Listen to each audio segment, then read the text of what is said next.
नमस्कार, स्वागत है आप सभी का। आप देख रहे हैं एनएमएफ न्यूज़। आपके साथ मैं हूं नम्रता चौधरी और मेरे साथ जुड़े हैं मेरे वरिष्ठ सहयोगी पंकज प्रसून। चर्चा करेंगे सोनिया गांधी को लेकर और जिस तरीके से सोरोस के साथ कथित तौर पर उनका कनेक्शन निकलकर सामने आ रहा है। उसने बीते दिन पंकज जी राज्यसभा में भी पूरे दिन हंगामा बरपाए रखा। सुधांशु त्रिवेदी ने खड़े होकर कुछ बातें कही। राज्यसभा से बाहर आकर मीडिया के सामने उन्होंने बाकायदा सबूत दिखाए जिसमें बताया कि कैसे एक संस्था है जो काम करती है, उससे सोनिया गांधी जुड़ी हुई हैं और उसको फंडिंग करती है सोरोस की कंपनी। तो मैं आपसे समझना चाहूंगी कि ये कितना खतरनाक है देश के लिए, क्योंकि ये वो सोरोस है जो सीधे सीधे मोदी को बर्बाद करने के लिए काम करते हैं और ये बात सबको पता है। वो बकायदा कहते हैं कि मैंने $1 बिलियन इस बात के लिए इकट्ठा कर रखे हैं। तो मोदी सरकार को गिराने की साजिश जो सोरोस करता है उससे सोनिया गांधी के तार किस तरीके से जुड़ रहे हैं? क्या कह रहे हैं सुधांशु त्रिवेदी? देखिए नम्रता, इस बात को एनएमएफ न्यूज पे कम से कम साल डेढ़ साल पहले ये मैंने एक वीडियो बनाकर ये बताया था कि कैसे अमेरिकी डीप स्टेट भारत में कोई भी शक्तिशाली प्रधानमंत्री नहीं बनने देना चाहता। और शुरू से इतिहास मैंने बताया था। ताशकंद में जब लाल बहादुर शास्त्री जी की मौत हुई, आज तक उस रहस्य से पर्दा नहीं उठ सका है। कोई कहता है केजीबी ने करवाया था, कोई कहता है किसने करवाया था, लेकिन मुझे नहीं पता। उसके बाद इंदिरा गांधी की हत्या हुई, हमें यह कहानी बताई गई कि उनके बॉडीगार्ड ने गोली मार दिया था। लेकिन कोई ये नहीं बताता कि ये पूरा खालिस्तान मूवमेंट कहां से फंडेड था, आज भी कहां से फंडिंग हो रही है, पन्नू कहां पे है और किसने इसे आगे बढ़ाया, किसने घटाया। हम्म। फिर आपको नहीं, क्या इस देश के लोगों को पता है कि इसरो के 100 से ज्यादा साइंटिस्ट अज्ञात परिस्थिति में मारे गए अलग अलग जगहों पे? इस देश के लोगों को नहीं पता है।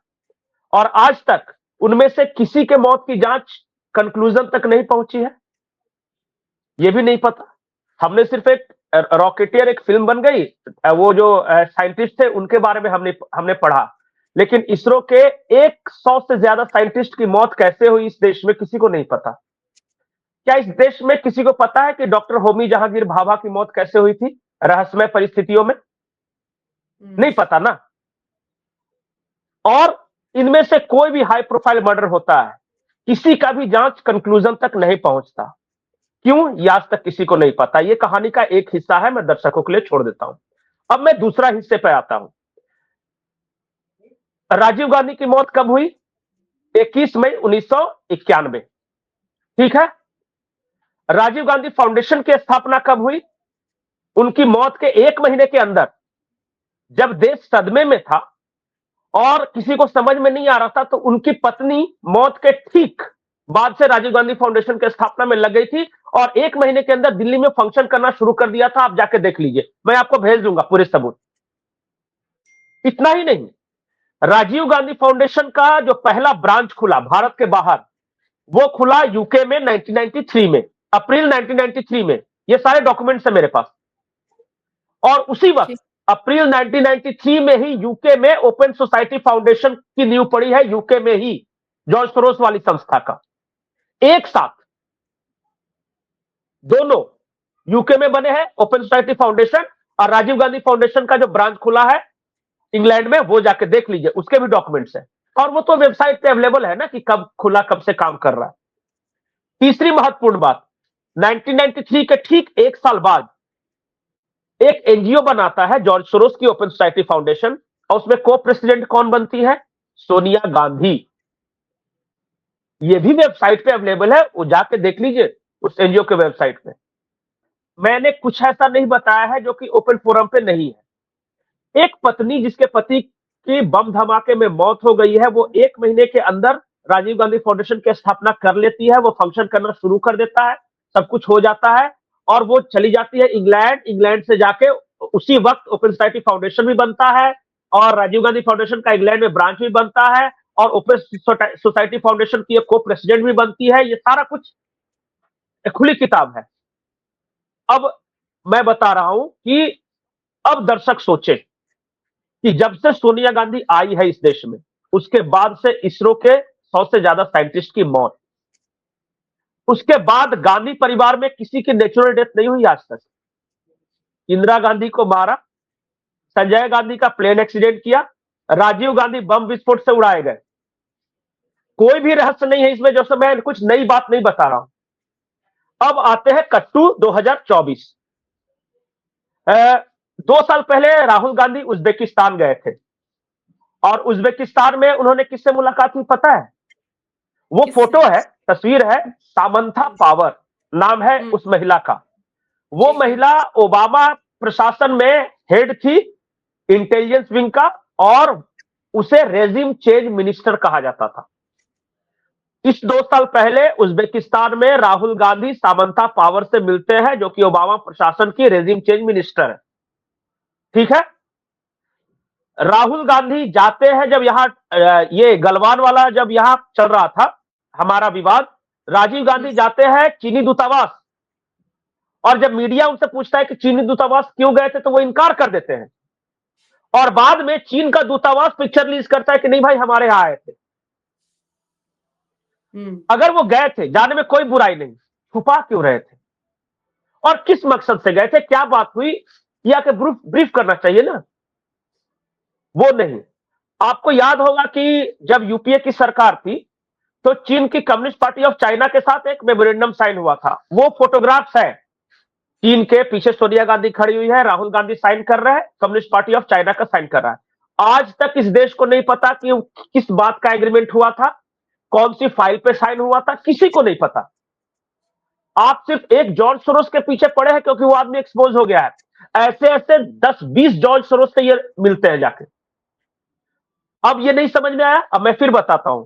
नटवर सिंह कांग्रेस के टाइम में विदेश मंत्री थे।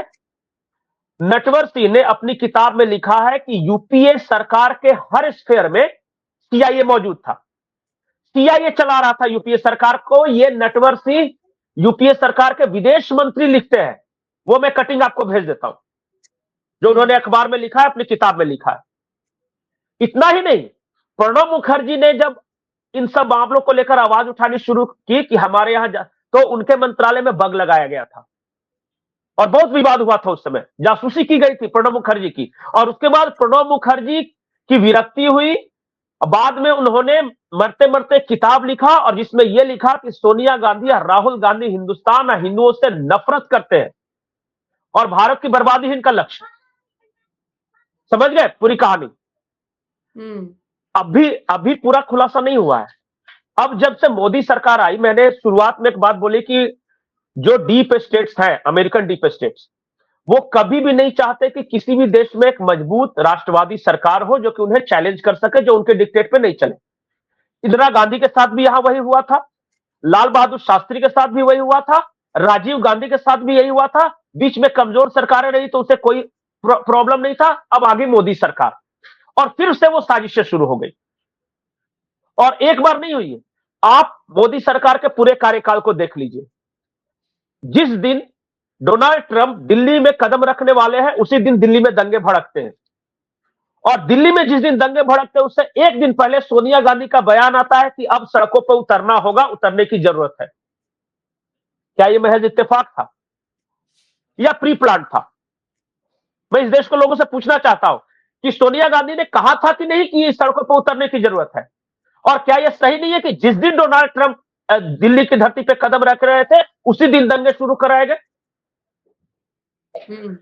दूसरी बात, यह किसान आंदोलन बार बार खड़ा करने की कोशिश की जा रही है। क्या यह सही बात नहीं है कि किसान आंदोलन को बड़े पैमाने पर बाहर से फंडिंग मिली थी? और टाइमिंग देखिए, जब जब यहां कुछ अच्छा होने वाला होता है, जैसे जैसे शेयर मार्केट राइज करना शुरू कर देगा, ओसीसीआरपी की जो रिपोर्ट है उसको वो रिपोर्ट जारी करता है, और अगले दिन राहुल गांधी प्रेस कॉन्फ्रेंस करते हैं, और यहां का शेयर मार्केट धड़ाम। बाजार यहां के गिराने में बताइए कि नेता प्रतिपक्ष को क्या फायदा हो सकता है? अगर भारत का बाजार क्रैश करता है तो उसमें राहुल गांधी का क्या फायदा है, या इस देश का कोई भी देशभक्त जो नेता होगा उसको क्या फायदा हो सकता है? ये तो वो आदमी चाहेगा ना कि जो देश की अर्थव्यवस्था को धराशायी करना चाहता है। मार्केट क्रैश कौन करवाता है? देश के दुश्मन करवाते हैं ना, कोई देशभक्त तो नहीं करवाता है। आप पूरे रिकॉर्ड को दिखवा लीजिए कि ओसीसीआरपी की जब जब रिपोर्ट आई है, अगले दिन राहुल गांधी ने प्रेस कॉन्फ्रेंस किया, और अगले दिन अडानी के शेयर नहीं गिरे हैं, बाकी सारी कंपनियों के शेयर गिरे हैं, बाजार धड़ाम हो गया है, 1-1 लाख करोड़ 2-2 लाख करोड़ का नुकसान हुआ है। ये बताइए ये किसका काम हो सकता है? मैं एक नहीं 1000 ऐसे उदाहरण दे सकता हूं। जब भी देश में कोई पहली बार मोदी सरकार ने बड़ा डिफेंस डील किया, राफेल, क्या कहा गया? चौकीदार चोर है। किसने कहा? राहुल गांधी ने कहा। और बताइए, चौकीदार चोर है, चौकीदार चोर है, आप वर्ल्ड के सारे प्लेटफॉर्म पर जाके कह रहे थे, इससे क्या फायदा होगा भारत को? इनकी दो ही मंशा है, भारत की छवि दुनिया भर में खराब करना और किसी तरह यहां तख्ता पलट करके फिर से आ जाना सत्ता में। भारत की छवि खराब करके राहुल गांधी और सोनिया गांधी को क्या फायदा होगा? क्योंकि कल मैं सुप्रीम कोर्ट के वकील ऐश्वर्या उपाध्याय उनसे बात कर रही थी, तो वो नहीं, भी मैं इस बताता हूं क्या फायदा होगा। है कि विरोधी है, भारत विरोधी सोनिया गांधी, और वो देश छोड़कर भागेंगी। तो मुझे ये बात आपसे भी समझनी है कि क्या फायदा सोनिया गांधी को है? मैं बताता हूं सोनिया गांधी को क्या फायदा। सोनिया गांधी जब पहली बार शादी करके आई तो पहला बड़ा डिफेंस डील हुआ भारत का, बोफोर्स। बोफोर्स में दलाली किसने खाई? सोनिया गांधी के भाई ने, क्वात्रोची। ठीक है, इनका मैं लिंक बता देता हूं एक एक करके। उसके बाद दूसरी बार इनको मौका कब मिला? जब यूपीए की सरकार आई। यूपीए सरकार में टेट्रा ट्रैक डील हुई मिलिट्री के लिए। दलाली किसने खाई? इटली ने, इनसे जुड़ा हुआ व्यक्ति ने। इस बार पता है कि नहीं, इटली की सरकार ने वो सारे सबूत वहां पे रख दिए हैं कि किस किस भारत पे किस किस राजनेता ने कितने पैसे खाए हैं। वहां पे इसलिए कार्रवाई नहीं हो पा रही है क्योंकि वो बोल रहे हैं कि ये तो भारत के लोगों ने रिश्वत खाया है, तो हम क्यों कार्रवाई करें। वो फाइल भी मंगाई गई है, मोदी सरकार मंगाई है। मैं इसकी निष्ठा, इस जो महिला है इसकी निष्ठा पर सवाल उठा रहा हूं कि बार बार एक ही तरह के सबूत मिल रहे हैं। जब जब मौका मिला है तब तब भारत को नुकसान पहुंचा है।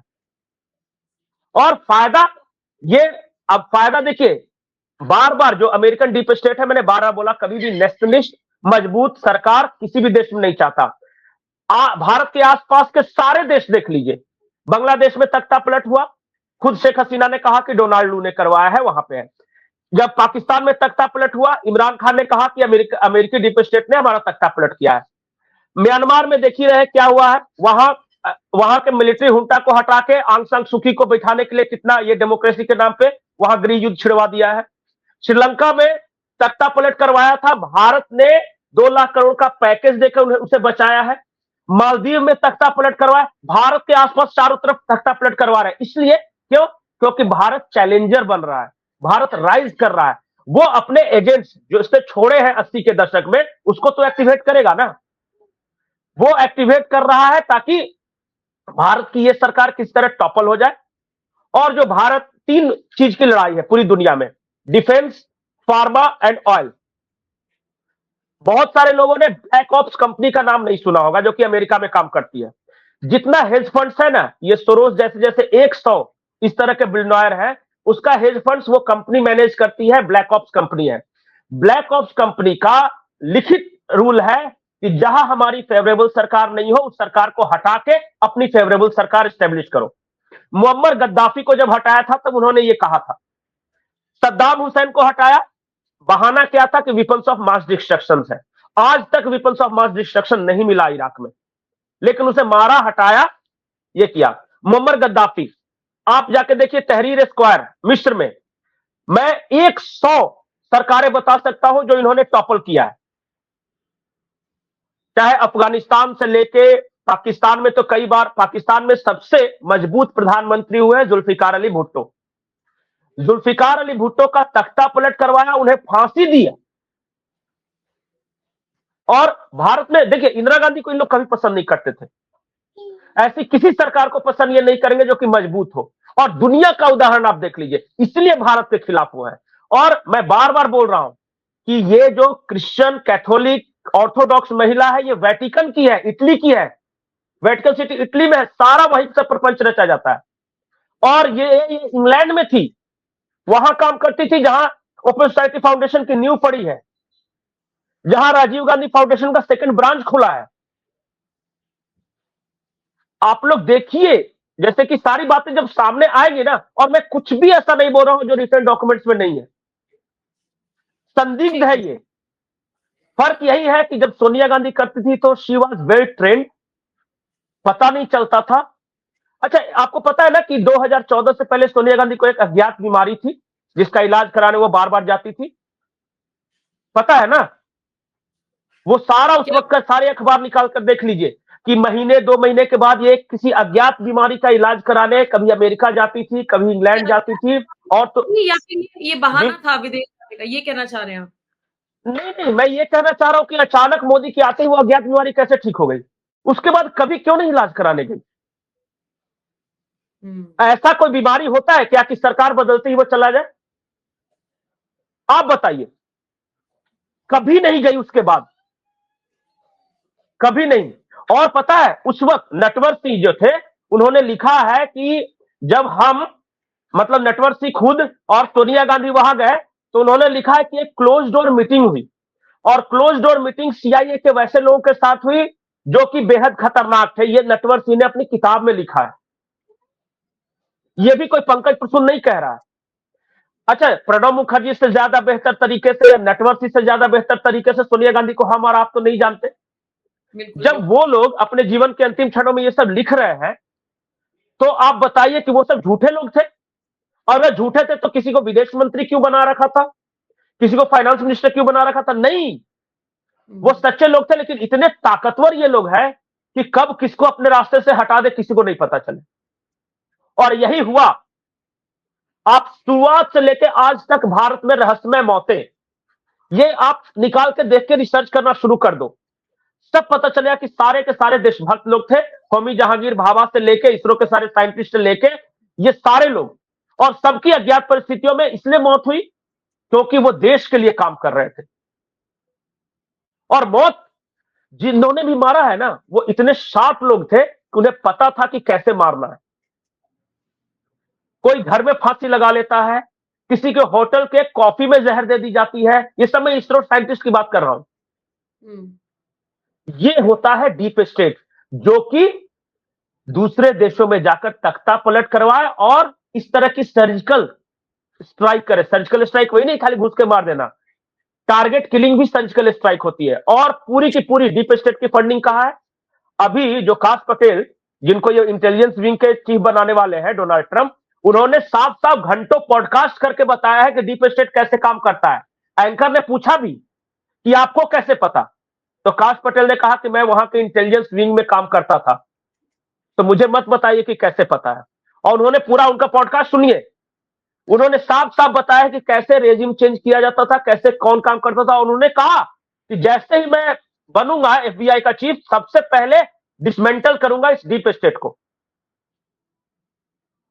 अब बताइए, काश पटेल झूठे, नटवर सिंह झूठे, प्रणब मुखर्जी झूठे, वो सारे साइंटिस्ट जो मारे गए उनके डॉक्यूमेंट्स झूठे।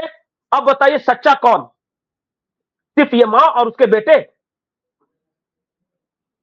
बहुत सारी बातें यहां के लोगों को नहीं पता है, वो हवा में रहते हैं। जब नायक है तो टी शर्ट पहन के घूमता है, तो ट्रक वालों से बात करता है, ये वो करता है। They are hardcore spy, deep state assets. और मैं तो कुछ अलग से नहीं बोल, मैं तो जाकर वेबसाइट चेक कीजिए ना, ओपन सोसाइटी फाउंडेशन का जो एनजीओ है उसकी एक कोई प्रेसिडेंट है कि नहीं है? सामंता पावर से मुलाकात की कि नहीं की? यूरोप में जब जाते हैं तो अच्छा, एक एलिना उमर, एक ये है सीनेटर है अमेरिका की, वो पाकिस्तान आती है और वो पीओके में जाती है, और पीओके में वहां पे उसने खुलकर फ्री कश्मीर का नारा दिया।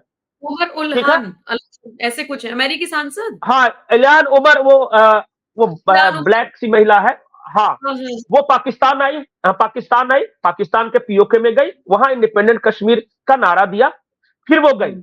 और जब अपने देश जाती है तो राहुल गांधी इल्हान उमर से मिलने जाते हैं अमेरिका में। दोनों तस्वीर जाके टाइमिंग देख लीजिए दोनों का। जो महिला इंडिपेंडेंट कश्मीर की बात कर रही है, राहुल गांधी अगले ही दौरे पर उससे मुलाकात करते हैं। ये देश क्या समझे? बोलिए, मैं झूठ बोल रहा हूं? नहीं, नहीं, वो बहुत तस्वीरें तो सारी सब। कहानियां हैं। नहीं, एक एक शायद ये चैट में पूरी तरह पता नहीं चल सके। अगर मैं एक एक करके पढ़ते खोलना शुरू कर दे कि ये कहां गए, किस तारीख को किससे मिले, उसके बाद क्या हुआ भारत में, ये जब जब विदेश दौरे जाते हैं तो यहां पे एक आंदोलन होता है। आप जाके देख लीजिए, तारीख उठा के देखिए कि जब जब विदेश दौरे से आया है तो आंदोलन हुआ है कि नहीं यहाँ पे। कभी शाहीन बाग, तो कभी पता चला कि ये किसान आंदोलन। और मुझे तो याद नहीं है, एक बार तो इन्होंने कास्ट वार भी कराया था, जब 2019 के चुनाव से ठीक पहले मध्य प्रदेश राजस्थान में विधानसभा चुनाव होने वाले थे। तो इन्होंने सुप्रीम कोर्ट की एक रूलिंग करके एससी एसटी वगैरह को सड़कों पर उतारा था।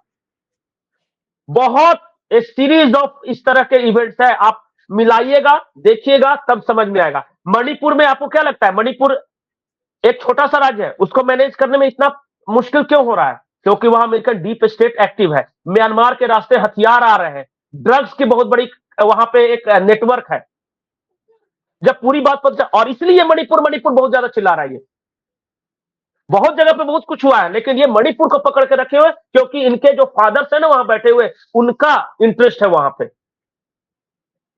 आप सारी बातें मैं एक वीडियो में नहीं बता सकता, एक एक करके धीरे धीरे आप समझिए। मैं हर इवेंट और विद सबूत बताऊंगा कि यह आदमी कैसे अमेरिकी डीप स्टेट के लिए काम कर रहा है, और मकसद सिर्फ एक है कि किस तरह मोदी को हटा के एक कमजोर लूजपुच सरकार यहां स्थापना की जा सके, जो कि अमेरिका के और खास करके उसके इशारे पर चले।